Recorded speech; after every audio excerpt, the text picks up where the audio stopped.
Hi everyone. It's finally April and it's super warm this year for some reason, and the heater should not come on at all for the remainder of this video.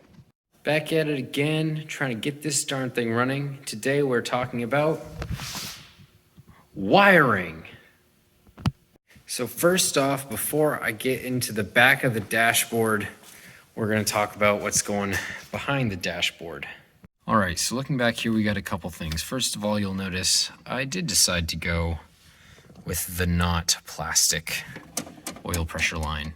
But more importantly, we have all of our wires figured out for all the various things that go to the dash. We've got a ground and a headlight off and on switch. We've also got like high-low beam, the left-right blinker, and key power. There it is.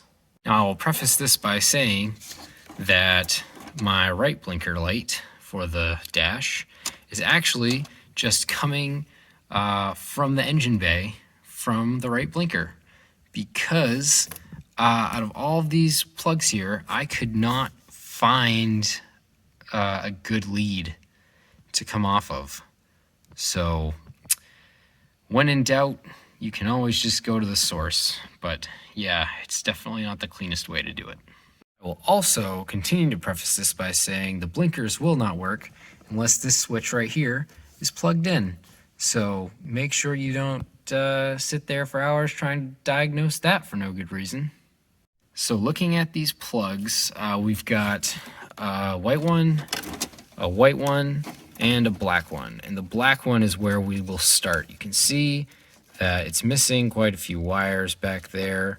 And I just kind of taped over the tips of all of these so that nothing ends up shorting, just because some of those do have key power even all the time. So you'll notice we have 3 plugs. We got 2 white ones there, and we got the black one. And we'll start with the black one. So looking at this black one, I believe it's a 3 on one side, 2 on the other, and there's 2 rows. And this is clip side up. The very first one on the top is key power.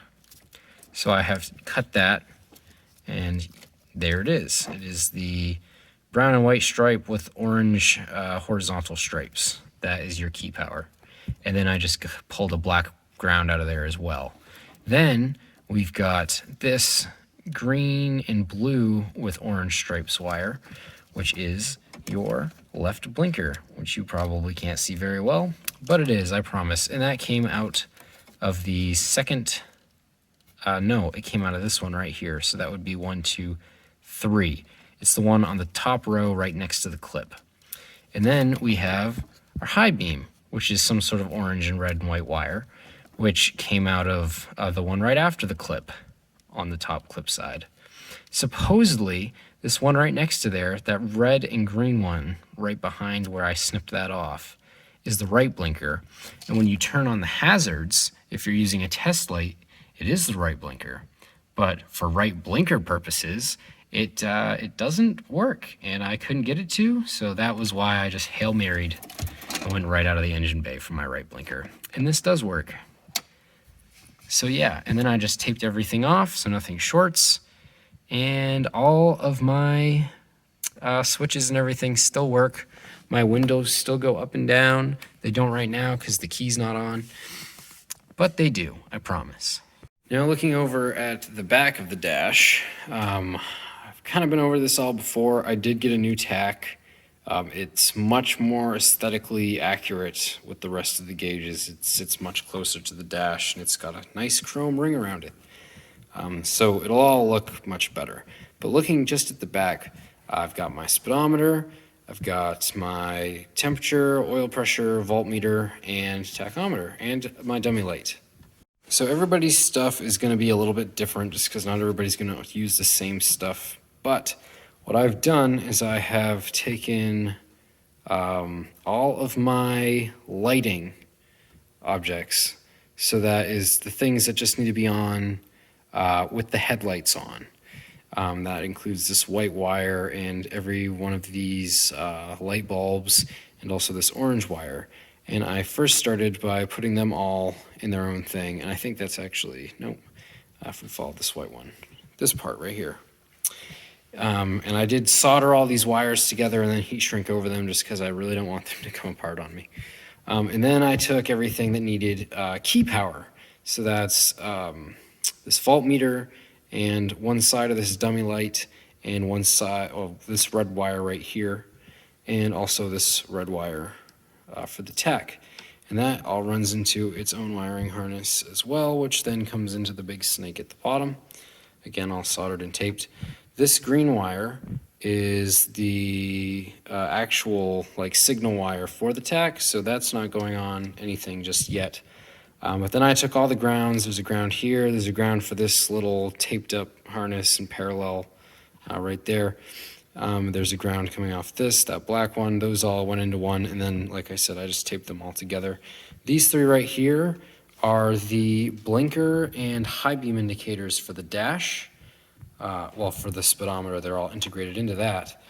And these, they're actually not connected to anything except for more red wires down here that I did attach just to get a little bit more length out of them. And then everything is labeled down at the bottom. I have hooked this all up to that booster pack. It all seems to be working. And then these are just a couple of extra wires that I don't really know what they go to. That's not entirely true. So this red one actually makes the backlight on the speedometer red, and this orange one makes it orange. So I decided that I like orange better. This is just like a regular yellow light, and these are kind of like white and green. So I figured orange would go better than red. That's just a personal choice. And then this white cord says that it goes to a external button. I don't know what that is, so I didn't bother wiring it up. So those are just taped up there, ready to be used in the event that we need them. And then, of course, I have my other dummy light cable, which I can't remember off the top of my head where it goes at the moment, but I think it goes to the alternator. I'm pretty sure it goes to the alternator.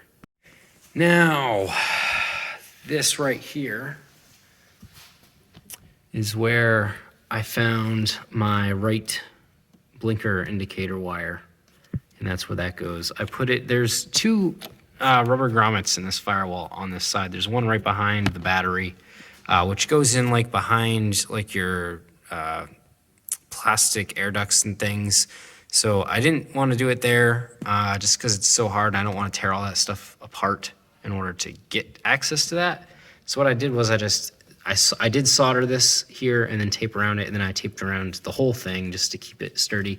And I will be getting a loom to go over this, which will go all the way up here to help make sure it's waterproof and everything like that. So don't worry, but then that just runs down there into the other one, which you can't really see, but it's down there somewhere, which goes in to the passenger side of the dash. I run everything behind where the stereo goes and up in there to where you saw earlier. So the last little bit of wiring here is this little jumper that we made.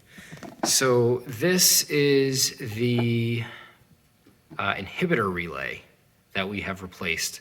And I found through the use of forums that if you jump 6 and 7 on the relay, that is what gets you power when you crank the key. So that's what we did. And now everything seems to be working the way it needs to. We still have yet to wire up the fuel pump, just because I think we're going to put that on key power. But of course, turning the key off and on to test all this stuff, I just don't want to be pumping anything out of the tank into the carb yet. So that will probably be last. And we still have the distributor to wire up as well. I also need to get the temperature sensor put into that plug down there, which I still need to tape up and tighten down. And we have to hook up the throttle. And I'm sure there's more.